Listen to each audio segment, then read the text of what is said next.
Olá, seja muito bem-vindo, seja muito bem-vinda ao Pods, o podcast do Espírito Santo, uma realização do Instituto de Protesto.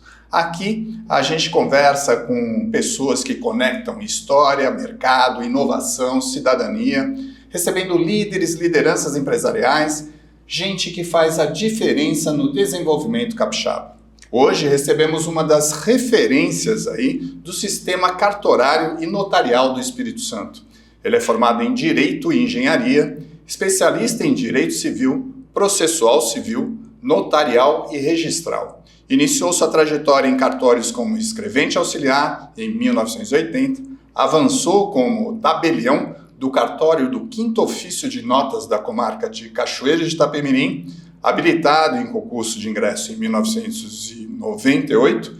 Em 2009 foi empossado no hoje primeiro tabelionato de protesto de títulos de Cachoeira de Itapemirim, após concurso de remoção, e desde 2019 preside o Instituto de Estudos de Protesto de Títulos do Brasil, seção Espírito Santo. Bem-vindo ao nosso bate-papo, Rogério Lugon Valadão. Obrigado, Rubens. É um prazer tê-lo aqui no Pods, que aliás é uma realização do Instituto de Protesto. E vamos começar por aí. Qual foi a ideia aí do Pods? Por que dessa iniciativa? Então, Rubem, para a gente falar do protesto moderno, a gente precisa falar do ano de 2019. Né? No ano de 2019, com a edição do provimento 86 e o provimento 87, foi criada a postecipação do protesto, né? E também houve a criação da SEMPROT como uma central nacional eletrônica de arquivos compartilhados. Né? Com a criação da postecipação e também da SEMPROT, o protesto alcançou um outro patamar. Né? Isso levou o protesto a um novo patamar e nos incentivou a criar, aqui no Estado do Espírito Santo, um departamento de marketing, né? E um departamento comercial, a fim de fazer a captação de novos clientes para o protesto, novos usuários para o protesto, né? E também para divulgar o serviço do protesto para toda a população, para toda a sociedade. Né? E aí a gente começou a participar de palestras, de convenções, de feiras, né? E começou efetivamente a interagir com o mercado e com a sociedade. Mostrar o que é um instituto. Exatamente, mostrar o que é as vantagens do instituto, né? Enfim, como o que deveria mostrar para as pessoas do protesto, né? Uma vez que o protesto deixou de ser bem conhecido. Né? Então, com toda essa movimentação de palestra e tal, houve a ideia, né, brilhante ideia da nossa assessoria de marketing, né, muito da empresa Lore, que nos presta consultoria, muito competentemente gerida pela nossa amiga Ilma, né, de fazer um podcast, né? Fazer um podcast para trazer informações, conteúdos aos empresários e empreendedores capixabas. Tá? Certo. E aí o projeto, a gente recebeu esse projeto com muita expectativa, muita curiosidade no começo, né? Como é que isso vai funcionar e tal, e com muita expectativa. E agora nós estamos com muita expectativa do que vai ser o Pods, né? Já estamos aí no ar, né? Já estamos no ar, já demos o pontapé inicial. Perfeito. Agora, Rogério, voltando aí nessa questão do Instituto, para a gente explicar melhor, qual que é a missão? O que faz o Instituto? A missão primeira do Instituto é representar os 74 cartórios de protesto do Estado do Espírito Santo, espalhados pelas 69 comarcas existentes. Né? Nós temos em algumas comarcas mais de um cartório. Né? Então, representar e promover a união dos interesses dos associados, né, nos seus direitos individuais e coletivos. Né? E também promover o desenvolvimento contínuo das atividades e procedimentos do Instituto de Protesto, né? De tudo ligado ao protesto de títulos e documentos de dívida. E como é que é essa relação do Instituto com os cartórios? A gente tem uma relação muito próxima, né? Porque o Instituto, além de representar os interesses dos associados, o Instituto, através da nossa CRA, ele presta serviços de forma continuada aos titulares de cartório, né? Então, assim, é uma prestação de serviço diária. Então, quais serviços são esses? Como funciona? Hoje, no meio digital, né, totalmente eletrônico, a gente recebe os títulos dos apresentantes, né? Então, esses títulos podem dar entrada na CRA nacional, né? Também tem títulos que dão entrada na CRA estadual, né? Então, a CRA pega esses arquivos, né, compila esses arquivos e distribui aos cartórios, certo? Recebe a resposta dos cartórios de retorno, né? Novamente, formata e compila todos os arquivos, né, e envia para cada um dos apresentantes. Então, basicamente é assim. Vamos fazer esse caminho aí do título. Então, certo. Tem um título lá de Xeramobim do Norte, certo. Mas é vinculado ao Espírito Santo em Vitória. Certo. Qual é o caminho, como é que funciona essa empresa de lá para ela receber esse título aqui do Espírito Santo? Funciona assim. Nós temos uma central nacional e nós temos as seccionais em cada um dos estados, né? Então, se você é um apresentante nacional, você vai fazer um convênio com a nacional, né? Vai mandar os arquivos, né, todos para a nacional, certo? A nacional recebe esses arquivos e já dá uma primeira compilada neles, e esses arquivos eles são enviados para seccionais. De que forma? O local onde deve ocorrer o protesto é sempre no domicílio do devedor. Tá? Então, através do Código do IBGE de municípios do Brasil, a Nacional envia para as seccionais. Certo? As seccionais, por sua vez, recebem esses arquivos e enviam os cartórios, da qual cada um dos devedores tem o seu domicílio. Né? Então, se o título é de um devedor de Muqui, o título vai para Muqui. Se é lá de Boa Esperança, vai para Boa Esperança e assim sucessivamente. Esse processo é rápido? É na hora. É imediato? Isso é diariamente, né? Essa emissão desses arquivos é toda diariamente. Nós temos os horários direitinho, né? Para a nacional mandar para a estadual mandar para os cartórios confirmarem, processarem, mandar o retorno. Né? E o trabalho do Instituto nesse processo? O trabalho do Instituto é gerir essa CRA, né, como eu já falei, é gerir essa CRA na integração com os cartórios, basicamente. O Instituto trabalha nesse sentido. E os projetos recentes aí do Instituto, né, que implementou aí com maior impacto? Temos muita novidade, muita novidade. Como eu falei, nós temos uma central nacional. Lá com o advento, né, como eu falei, no ano de 2019, que é um ano que mudou o protesto efetivamente, trouxe protesto para o mundo moderno, para o mundo digital. Lá na Nacional foi criado uma empresa de tecnologia chamada Inel, certo? Então, essa empresa ela desenvolve ferramentas e soluções, né, digitais para todo o universo do protesto. Tá? Então, através dessa empresa de tecnologia, nós estamos criando várias ferramentas. Né?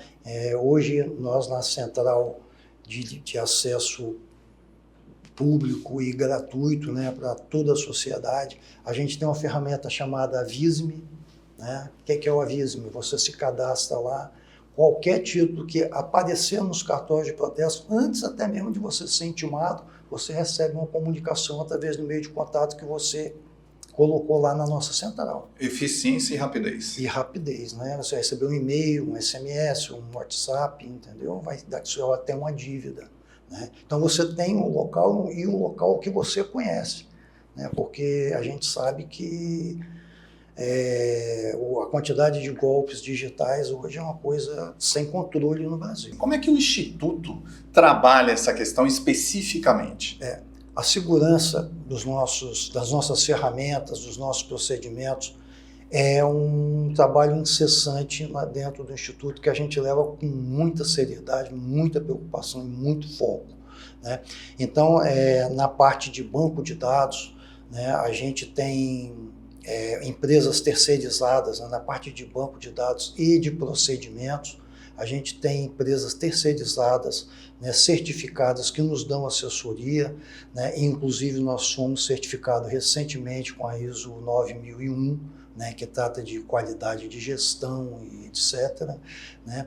E também nós temos muito foco, muito cuidado e também uma empresa externa de assessoria com as questões da LGPD. Tá? Então, para nós, assim, a segurança do nosso banco de dados, a segurança dos nossos procedimentos e a segurança das nossas informações, né, de caráter pessoal, principalmente, a gente tem muito foco e está muito ligado, né, e bem municiado de ferramentas para poder manter isso 100% seguro. É um trabalho árduo, né, mas os que a gente tem são muito sérios, são seguidos rigidamente, são seguidos com muita rigidez. Então, a gente trata disso com muito cuidado, com muito critério, com muita segurança. Hoje, o nosso banco de dados e os nossos procedimentos, eu diria que são muito seguros. O atendimento integral à Lei Geral de Proteção de Dados? Sim, um atendimento integral à Lei Geral de Proteção de Dados. Isso aí é questão de honra para nós, né? Que é um ponto fundamental para nós. E quais outras ferramentas aí a gente tem à disposição? Bom, além do Avisme, a gente tem a intimação digital, né, que é para uso dos titulares de protesto. A gente tem a cobrança digital dos títulos protestados, né? Nós temos a possibilidade do credor emitir a carta de anuência, que é a autorização de cancelamento, diretamente na nossa central, né, lá na Semprot, né? E o devedor também, ele já pode fazer o pagamento, no caso que ele, naquelas situações em que ele já negociou com o credor, já fez o pagamento, ele pode pagar os emolumentos diretamente na Semprot de forma a retirar aquele registro negativo que tem nos cartórios de protesto, que é muito importante isso. Os devedores precisam entender que, além de pagar o credor, porque o cartório de protesto, depois que ele protesta, ele não pode fazer mais nada, atualmente. Ele não pode fazer mais nada. Mas aí o devedor vai e paga o credor. Pô, você vai lá, deve uma conta de energia, paga para a EDP, né? E entende que está resolvida a situação dele. Não está. Ele precisa, depois de fazer esse acerto com o credor, ele precisa se dirigir ao cartório onde ele foi protestado para pagar os emolumentos do cartório e retirar essa restrição que ele tem, esse registro negativo. Então continua, o nome dele continua lá pendente. Continua como se diz, né, sujo. Então ele tem que se dirigir ao cartório ou ele pode fazer isso de maneira digital? Não, totalmente digital. Depois que ele negocia, por exemplo, a EDP, ela tem convênio conosco, né? Então, automaticamente, quando você quita um débito que foi protestado, ela automaticamente, um dia depois, 24 horas depois, ela emite uma autorização de cancelamento eletrônica. Então, na hora que o cidadão chega no cartório, ou se ele vai pelo meio digital na Semprot, ele vai ver lá título com autorização de cancelamento. Ele clicar ali, emitir a guia, pagar e já está resolvido automaticamente. Ele fez o pagamento, automaticamente o cartório já vai baixar essa restrição no prazo máximo de 24 horas. Você falou aí em questão de atualmente, porque atualmente a gente já tem outros projetos aí em andamento? Tem. A gente tem em andamento fase final já está todo ajustado na nossa central. A gente tem a solução negocial prévia e a solução negocial pós-protesto. Como seria isso? Que isso foi uma possibilidade, vamos dizer assim, uma ferramenta criada pelo Marco Legal das Garantias. Né? O Marco Legal das Garantias recente. Criou essa possibilidade, de 2023, se não me falha a memória. Então, agora, através dessas, vai ser possível, através da solução negocial prévia, você enviar um título aos cartórios, mas ainda não é para ser protestado. Tá? Você pode falar assim, olha, Procura o meu credor, manda uma mensagem para ele, uma proposta de negociação para ele, digital, né? Tudo de forma digital, de que ele tem uma dívida e a gente precisa de pagar, né? Pode também falar, olha, a dívida venceu há 2 anos, venceu há 1 ano, já tem incidência de 30%, de 20%, de 15% de juros, e a gente vai dar a oportunidade de pagar sem juros. Perfeito. Ou, ainda, se for de interesse do credor, olha, além de não pagar com juros, nós vamos te dar um desconto de 10%. Isso hoje vai ser possível, né? Ele pode fazer essa proposta com prazo de até 30 dias. Se o devedor ficar inerte, não aceitar a proposta, então, automaticamente, essa proposta de negociação entra no trâmite do protesto. E isso deve entrar em vigor mais ou menos quando? Dá para ter uma ideia? Olha, o prazo que a gente teve para as seccionais se adaptarem às ferramentas, né, e também a gente buscar as soluções operacionais, porque de selo, de autenticidade junto ao tribunal e tal, 60 dias. Já desses 60 já transcorreram aí uns 15 dias, então no prazo de uns 45 dias a gente deve ter isso operacional. Essa é uma. Além da solução negocial prévia, a gente tem a solução negocial pós-protesto. Foi o que eu estava falando aqui, que eu disse anteriormente, depois de protestado o cartório não pode fazer nada. Isso. Agora vai poder. De que forma? Agora, o credor, ele, assim como na solução negocial prévia, ele pode propor, falar, olha, você tem uma dívida protestada no cartório, você pode pagar com 50% de desconto, né? Ou você pode pagar sem juros. Toda essa negociação hoje é possível. Inclusive, os próprios cartórios, eles podem dar desconto nos emolumentos dele. Diretamente. O que antigamente não era possível. Então, pode haver uma negociação em que o credor oferece para o devedor um desconto de 20% e o cartório, né, através da central, tudo, né, com negociação prévia, oferece mais 15% nos emolumentos. Assume mais um percentual. E dá o desconto também nos emolumentos. Isso é possível. Isso é possível, a legislação permite. A legislação hoje permite isso daí. Perfeito. O que a gente percebe, Rogério, é que assim, a tecnologia tem transformado aí, né, os serviços de protesto de título. Né? Totalmente. Como é que você vê essa questão? Olha, isso é uma coisa sem volta. Né? Isso é uma coisa sem volta. O foguete não dá ré. Não dá ré, exatamente. Então a gente vê isso aí com muita expectativa, né? E um desafio. É um desafio, porque a gente precisa... Hoje o Instituto de Protesto, né, o protesto, a instituição protesto, é a melhor ferramenta de recuperação de crédito do mercado. Tá? É o melhor índice disparado, não tem a menor dúvida. Então o desafio é se manter como a melhor ferramenta de recuperação de crédito do mercado, porque a cada dia é um desafio. Né? É um desafio tecnológico, é um desafio legislativo. Né? A nossa legislação está mudando, aí vem o Drex, já veio o PIX e sei mais o que vem por aí. Quais são as barreiras, as principais barreiras aí para a evolução dessa tecnologia? Olha, eu diria que não tem barreiras, né? A gente precisa de estar focado e desenvolvendo tecnologia e soluções. Né? E também a gente precisa estar muito focado no acontecimento legislativo, nas mudanças de todas, no sentido da gente sempre se inserir. Né? Vai haver isso, a gente precisa estar muito atento para inserir o protesto dentro dessas mudanças. Né? Agora, Rogério, o que pode ser feito aí para tornar esses serviços mais acessíveis? Aí a gente pensando em inteligência artificial, automação, o que vem pela frente aí nesse mercado de crédito de cobrança? Rubem, eu diria que os serviços de protesto já são totalmente acessíveis à população. Né? Todas as nossas ferramentas são todas digitais, a gente é totalmente acessível. Né?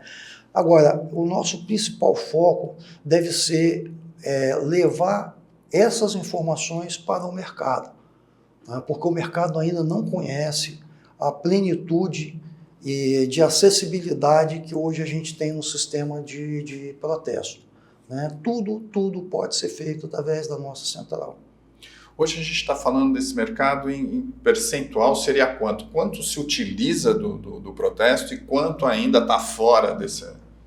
Utiliza-se muito pouco ainda. O protesto ainda é pouco utilizado, né?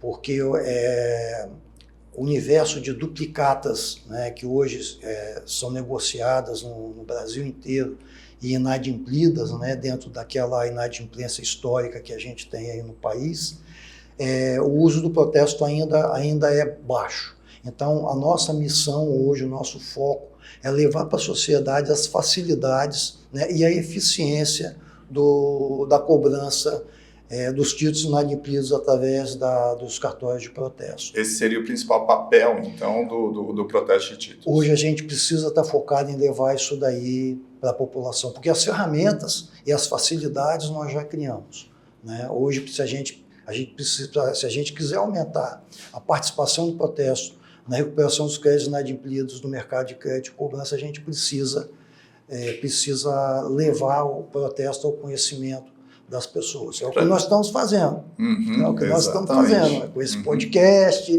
né, e com as outras ações que nós temos desenvolvido. Para a gente ter ideia aí, Rogério, como é que esse serviço de protesto ele impacta tanto nas empresas e em relação aos cidadãos também? Olha, ele impacta no sentido de que ele é um meio que recebe, né, recebe efetivamente o crédito. O nosso índice é expressivo, né, mais da metade dos títulos, principalmente os títulos jovens, aqueles títulos com pouco tempo de vencido, eles são pagos em 3 dias úteis. É muito rápido. É muito rápido, entendeu? Então o processo tem uma celeridade muito grande. E quando as pessoas recebem a intimação no cartório de protesto, ela vê aquilo como uma coisa grave, né? Porque é uma cobrança oficial, é uma cobrança legal, né? O serviço é instituído por lei, fiscalizado pelo Poder Judiciário, então vem toda essa carga, né? A gente carrega toda essa carga, né, de oficialidade, de austeridade, de seriedade, né, e de confiança. Né? A gente pode achar ou chamar isso de um mecanismo de justiça social?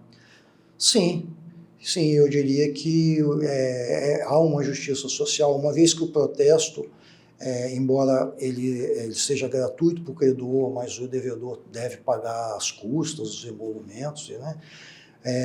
Mas isso é muito menos oneroso para o devedor, né? O credor é de graça, mas muito menos oneroso para o devedor, na medida em que uma execução judicial é muito mais onerosa. Né? Então, a gente pode dizer que sim, que o protesto, na medida também que o protesto pode ser utilizado pelo microempreendedor, né? Pela pessoa física que tem um cheque inadimplido, né? Por uma pequena empresa, né? Tudo ele pode usar gratuitamente num serviço muito eficiente. E pensando ainda que futuramente, logo próximo, aí, a gente vai poder negociar esse título, sim, né? Quer dizer, acaba sendo muito vantajoso, entre aspas, para o devedor? Exatamente. Ele vai ter a condição, né, de acertar o seu débito através de uma negociação direta com o credor. Agora, Rogério, quais são os setores? Você falou que ainda é pequeno, né, esse mercado. Quais são os setores mais beneficiados aí pelo protesto? Eu diria que todos os setores: comércio, indústria, prestação de serviço, né, transporte, todos os setores são beneficiados com a utilização do serviço de protesto. Eu peguei uns dados aqui da FEComércio.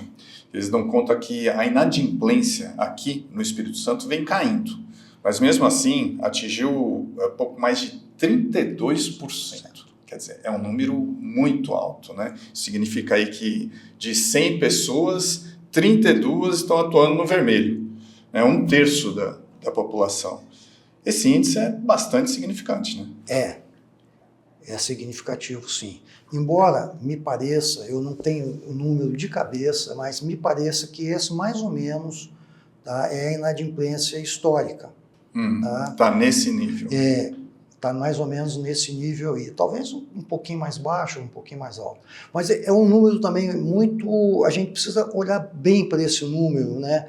Porque, assim, 32% de inadimplência são 32% das pessoas existentes no universo que estão inadimplentes, ou é 32% do total da inadimplência, porque é diferente. Às vezes uma só empresa tem 200 duplicatas, né, inadimplidas.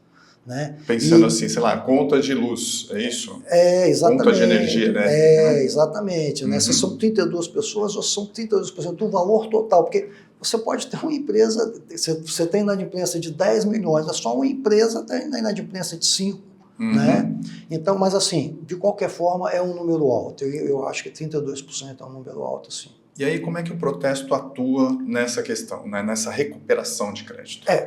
O protesto vai entrar justamente tentando recuperar essa massa de inadimplência. Né? Você tem 32% de inadimplência, o protesto entra como o melhor meio de recuperação dessa inadimplência. A gente pode falar que é um instrumento de cidadania também? Sim, instrumento de cidadania, porque é acessível a toda a sociedade. E gratuito para o credor, né? Que é extremamente vantajoso. Gratuito para o credor. Agora, mudando um pouquinho aí o nosso foco, Rogério, quais são os principais desafios hoje enfrentados pelos cartórios de protesto? Olha, eu diria que não só dos cartórios de protesto, todo o ecossistema do protesto. O desafio é se manter nesse mercado, com as novas tecnologias que surgem a todo dia. Né? Então, a gente tem que estar focado em desenvolver ferramenta, desenvolver tecnologia, entendeu? E treinamento, adaptação de sistema, compra de novos sistemas, segurança dos novos sistemas, treinamento dos colaboradores das serventias para estarem atualizados, saberem usar, saberem o que está acontecendo de novo, como usar as ferramentas disponíveis. Esse é o grande desafio. Legislação também a gente pode colocar aí como foco. A legislação brasileira hoje, ela é atualizada? Sim, ela é atualizada. Esse marco legal das garantias que criou essa solução, né, negocial antes do protesto, a solução negocial pós-protesto, isso vai desafogar o judiciário, né? Esse é o principal fator também, né? Um dos principais fatores, né? Sim, você... Olha só, hoje a gente tem no Brasil, segundo um dado de 2023, do cartório em números, 80 milhões de processos tramitando no país. 80 milhões de processos. Tá?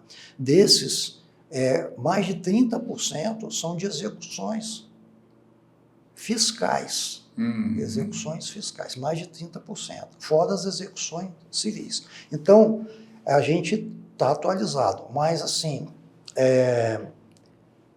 tem um projeto, né, um PL em andamento, que é um PL que trata da tramitação da execução civil, né, principalmente a execução civil, mas da execução fora do judiciário. Tá? Então você vai tirar uma massa grande desse número de 80 milhões de processos e vai trazer para os cartórios de protesto. Pressupõe-se aí que vai ter uma celeridade maior no nosso judiciário. Sim. Não, o judiciário vai se livrar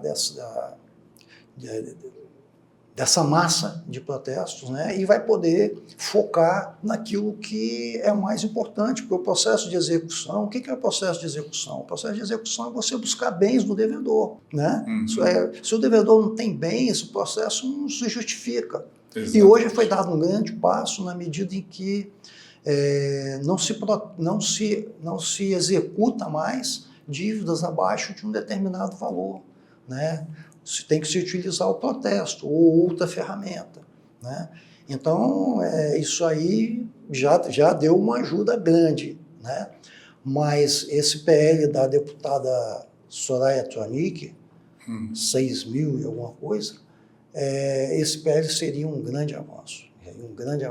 Então, se a legislação, se isso for aprovado, está na Comissão de Constituição e Justiça do Congresso. Está tramitando. Está tramitando desde 2021, 21, eu acho, que está tramitando, mas está 21, 23, está tramitando. Uhum. Isso realmente... A gente teve uma notícia ontem, né, com esse processo de desjudicialização que começou lá atrás, né, com os inventários extrajudiciais, separação, divórcio, né, feitos nos cartórios de notas, né, em 5 anos, o judiciário já teve uma economia de 2,3 bilhões. Uau, além de desafogar, né, o trabalho dos juízes. Né, desafoga o judiciário, né, traz economia para o judiciário, né, e traz celeridade para a população. Exatamente. Todo mundo, a maioria das pessoas já passou pela situação de um inventário. Todo mundo ganha. Sabe, o inventário, quantos anos demora um inventário judicial? Exato. Sabe, o inventário extrajudicial, ele se resolve em mês, 2 meses. Uau. E olha, o atraso não é por causa do sistema extrajudicial, não. O atraso ainda é, às vezes, avaliação, você está entendendo? Porque no cartório isso poderia ser feito em menos de 30 dias. Tá? É rápido, é célere, entendeu? Agora vamos mudar um pouquinho novamente aqui o nosso tema. Vamos falar do setor. Como é que está o trabalho para os profissionais que querem ingressar na área cartorial? Bom, o ingresso na área notarial é tão somente por concurso público de provas e títulos. Né? É o concurso hoje um dos concursos mais disputados do país. Tá? Então, o que tem que fazer? Ser formado em direito, estudar e passar no concurso. E esses concursos, eles têm uma frequência? Sim. A Constituição dispõe de que serventias não podem ficar vagas por mais de 6 meses. Exato. Né? Só que é um prazo muito pequeno, né? Não dá para fazer um concurso para cada cartório. Então, os concursos têm sido feitos em São Paulo, por exemplo, anualmente. Né? E aqui no estado do Espírito Santo está ocorrendo um concurso a cada 3 anos, mais ou menos. Mas assim, a tendência está sendo que esse prazo seja cada vez menor. Rogério, quais as tendências que você vê aí para os próximos anos, os próximos 10 anos em relação aos cartórios? A tendência é a gente seguir desenvolvendo tecnologia, né? A gente tem que se adequar à inteligência artificial, né? Que acelera os processos aí numa velocidade fantástica, difícil de acompanhar, né? A inteligência artificial já está incorporada nas nossas tecnologias, nas nossas ferramentas, né? Na análise de banco de dados, né? Os nossos personagens hoje já são criados por inteligência artificial, né? Então nós já estamos usando inteligência artificial. E o desafio é esse, é acompanhar o desenvolvimento tecnológico, soluções, né, novos procedimentos, novas coisas que vêm por aí, já veio o Pix, já vem o Drex, enfim, a gente tem que estar inserido nesse contexto aí. Agora um pouco mais da sua vida pessoal aí, com mais de 40 anos, né, dentro desse mercado cartorial, notarial, o que você pode dizer aí, o que mais marcou a sua carreira até aqui? Olha, o que mais marcou a minha carreira aqui, sem dúvida, foi a aprovação no concurso de remoção por cartório de protesto em 2019. Né? Quando eu entrei no cartório de protesto, um amigo falou assim, olha, Rogério, você trata de trabalhar, você trata de economizar, porque cartório de protesto só dura 10 anos. 2009, eu falei 10 anos, foi 2009, quando eu entrei em concurso de remoção. Só dura 10 anos, porque os desafios são muito grandes e tal, né? E como eu falei, né, a coisa estava caminhando para isso mesmo. Né? Em 2019 que a gente teve aquela revolução. Uma guinada. Uma guinada. E aí, assim, foi o grande desafio da minha carreira, foi o que mais marcou, porque eu tive que encarar um desafio grande, né? Realmente um desafio muito grande. E qual o legado que você gostaria de deixar aí como presidente do Instituto? Olha, o legado que eu gostaria de deixar é deixar um instituto unido, né? Deixar um instituto capaz de aplicar todas essas tecnologias que vêm sendo desenvolvidas lá pelas nossas empresas de tecnologia, né? E um instituto atuante, né? Esse é o legado que eu gostaria de deixar. Perfeito. Eu e minha diretoria, porque ninguém faz nada sozinho, né? Vou falar um pouquinho aí da sua trajetória pessoal e profissional. Quem é Rogério Lugon Valadão, além, obviamente, dos cargos que ocupa? Sou um cidadão brasileiro, capixaba, nascido no Hospital da Associação, capixaba com muito orgulho. Cachoeirense? Cachoeirense, não, eu sou nascido em Vitória. Ah, é? Eu fui para Cachoeira em 88, né? Uhum. Então, sou filho de Nilton Valadão e de Terezinha, sou casado com Eliana, tenho 2 filhos, sou pai do Rogério e do Pedro, e atualmente titular do cartório do primeiro tabelionato de protesto de Cachoeira. E como é que surgiu esse interesse pelo direito e pela engenharia também, né?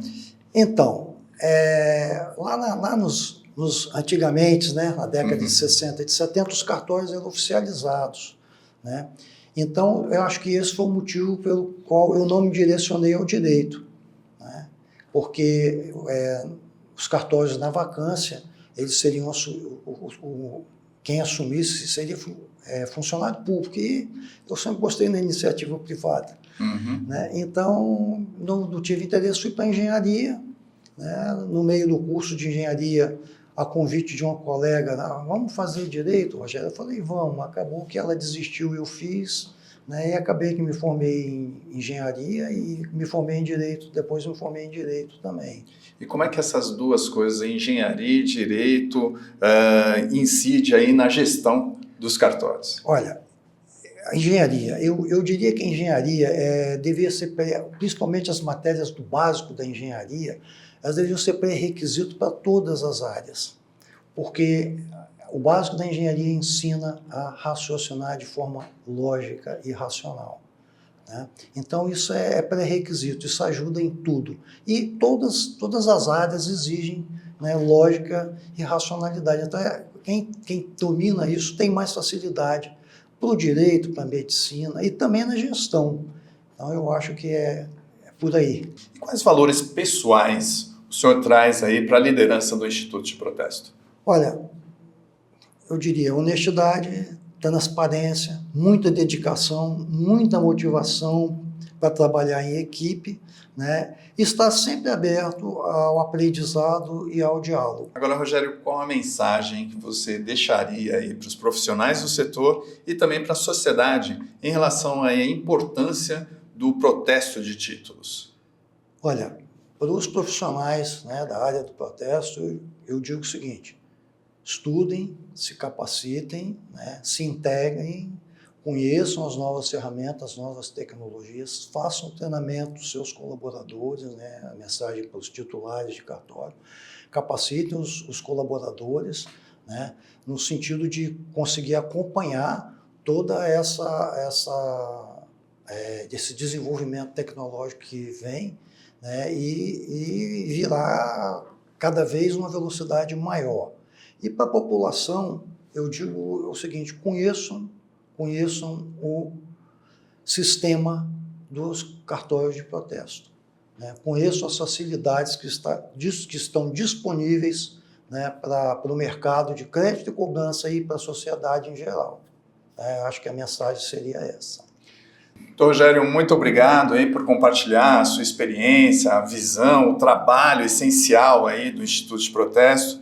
E para quem está nos acompanhando, né, onde eles podem saber mais sobre esses serviços prestados, horários, iniciativas?